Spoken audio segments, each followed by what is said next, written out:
So welcome to the OrthoEd segment. We're lucky enough to have Dr. Jeff Hall with us again. This is part 2 of 3 in diagnosing and managing my teeth. This is my case here. This time we're going to talk a little bit about risks. We're going to talk about the things that, especially us early stage in our ortho journey, we need to be looking for, something we might just not think enough about.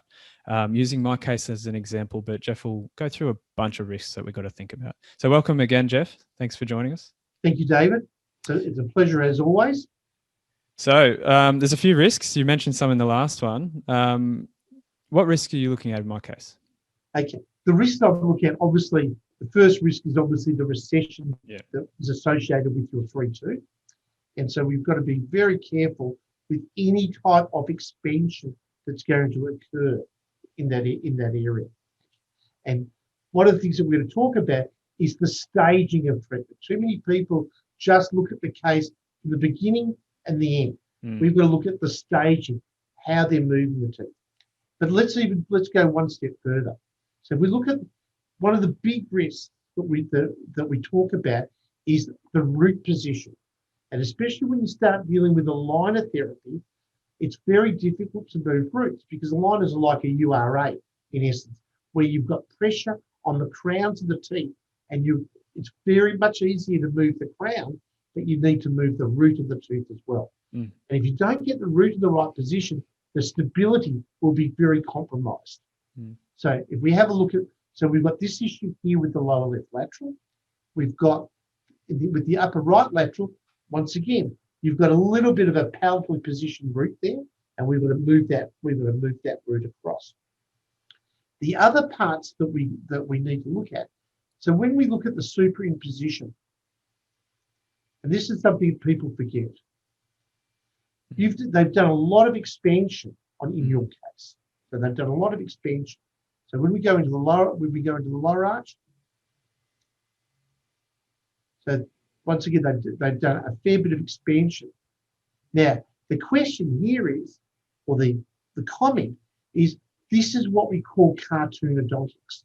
So they've given you this beautiful clean check and they're saying, great, we're going to expand you by 2 or 3 millimeters. But we know from all of our history of doing this for 20 years, and we know from the literature, you're not going to get 3 millimeters of expansion. What are you going to get? About 1.5. So what does that mean? With 1.5 millimeters of expansion, you're going to need to do far more IPR than what's suggested in that clean check.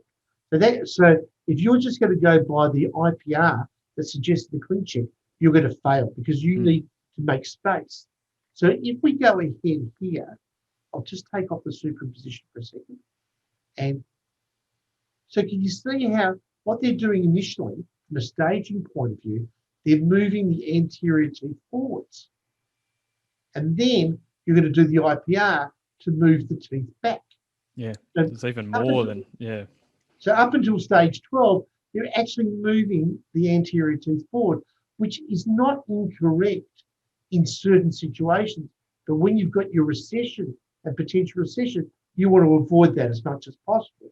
Once again, saying to me, the concept of an extraction here may be better to avoid any forward movement, because that's what that clean check is going to be doing for you. Yeah, so, absolutely. So now the other issues that you've got from a risk analysis is the movements. You've got some seriously rotated premolars, some seriously rotated canines. These are very difficult teeth to derotate. And the other part is now. So let's go into if I can find the tooth table. Is it in tables on the right? Oh. On the right? In tables? I thought it was there. Oh, that's tooth movement assessment tables. Yeah, tooth movement table. Okay, perfect. Okay, so here, this is classic of what we see. They've got programmed 0.4 millimeters of extrusion on your upper right lateral.